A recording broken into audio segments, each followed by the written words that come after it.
내란 특검이 어제 윤석열 전 대통령에 대한 2차 조사를 진행했습니다. 귀가까지 14시간이 넘게 걸렸는데 특검이 추가 소환 없이 곧바로 구속영장을 청구할 가능성도 거론됩니다. 취재기자 연결해 보겠습니다. 우종훈 기자.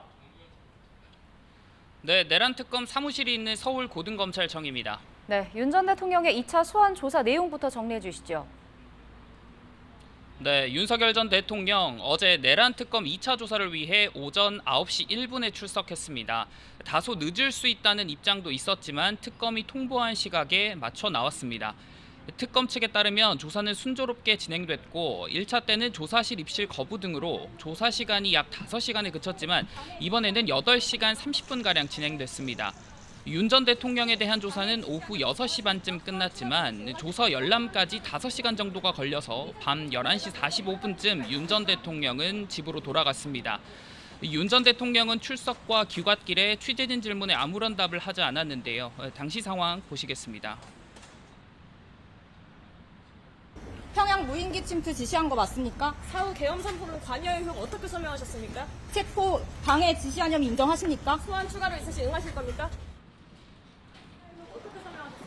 네, 윤 전 대통령 측은 오늘 오후 특검의 향후 수사 방향에 대한 내부 회의를 진행할 것으로 현재까지 파악됐습니다. 네, 향후 윤 전 대통령에 대한 특검의 수사 계획 나온 게 있습니까? 네, 특검이 1차 조사를 마치자마자 윤 전 대통령에게 2차 소환을 통보했던 것과 달리 현재까지 계획이 공지된 건 없습니다. 조사 결과를 검토하고 추가 소환 여부 등을 결정할 전망인데요. 다만 특검이 추가 조사 없이 구속영장을 청구할 가능성이 높다는 관측도 나옵니다. 특검이 이번 2차 조사와 앞서 관련자들을 대상으로 한 조사를 통해서 범죄의 상당성, 즉 혐의 입증이 비교적 탄탄하게 이루어졌다고 판단한 경우 전격적으로 영장을 청구할 수도 있어 보입니다. 네, 구속영장을 청구한다면 어떤 혐의들이 적시되는 겁니까? 네, 그 부분에 대해서는 특검이 윤 전 대통령에 대한 2차 조사를 앞두고 소환한 인물들을 보면 방향을 가늠해 볼 수 있을 것 같습니다. 특검은 이주호 교육부 장관, 안덕근 산자부 장관, 유상임 과기부 장관을 불러 조사했는데 이들의 공통점은 계엄 선포 전에 이루어진 1차 국무회의에 소집되지 못했던 국무위원들이라는 겁니다. 박지영 내란특검보는 이들 3명의 신분이 참고인이라며 이례적으로 수사 상황을 알렸는데요. 특검 측이 윤 전 대통령의 직권남용 권리행사 방해 혐의의 피해자로 이들 장관들을 분류하고 있다는 것으로 풀이해 볼 수 있겠습니다. 또 사후 계엄 선포문에 연루된 핵심 인물이죠. 한덕수 전 국무총리, 김주현 전 민정수석, 강희구 전 대통령실 부속실장도 조사를 받았었습니다. 특검은 윤 전 대통령을 상대로 이 부분도 집중 조사한 것으로 전해졌습니다. 네, 1차 조사 때 이루어지지 못한 체포 저지 혐의도 조사가 진행이 됐습니까? 그렇습니다. 특검은 어제 오전 3시간 동안 체포저지 혐의를 조사했습니다. 앞서 1차 조사 땐 윤 전 대통령 측이 경찰, 박창환 총경 조사를 거부해 마찰이 있었죠.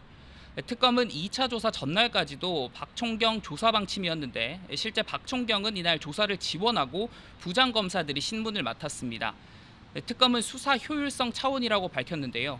앞서 특검이 박종준 전 경호처장, 김성훈 전 차장에 대한 고강도 조사를 통해서 윤 전 대통령과 경호처 수뇌부 사이에 공모관계를 어느 정도 입증했을 거라는 분석도 나오고 있습니다.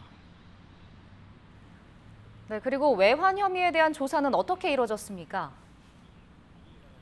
네, 특검은 2차 조사 전 군 관계자 상당수와 국방과학연구소에서 무인기 납품을 담당한 실무자를 불러 조사했습니다. 이들 진술을 토대로 윤 전 대통령에 대한 외환 혐의를 조사했을 거로 보이는데요. 다만 외환 유치죄의 경우에는 북한과 공모관계를 밝혀야 하기 때문에 혐의 입증에 어려움이 예상된다는 분석도 있습니다. 특검은 윤 전 대통령의 개별 혐의가 서로 분절돼 있지 않고 연결된 측면이 있어서 수사팀을 유연하게 운용하는 매트릭스 방식으로 수사를 진행 중인데요. 이 때문에 무인기 평양 침투 의혹을 외환뿐 아니라 국내 소요를 일으키려 한 건 아닌지 의심하고 내란죄로 처벌하는 방안도 적극 검토하는 것으로 알려졌습니다. 네, 다른 특검 상황도 짚어주시죠. 네, 김건희 특검팀은 서울 양평고속도로 의혹에 대한 본격 수사에 나섰습니다. 특검은 서울 양평고속도로 의혹과 관련해 고발된 원희룡 전 국토교통부 장관 등에 대한 출국 금지 조치를 내린 것으로 알려졌는데요.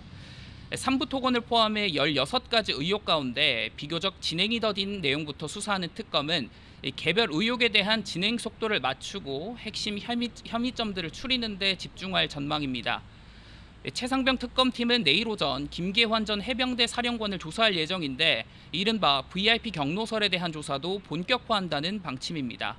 또 최상병 특검이 오는 11일로 예정된 박정훈 대령 항명 혐의 2심 공판기일 이전에 항소를 취하할지 여부도 주목됩니다.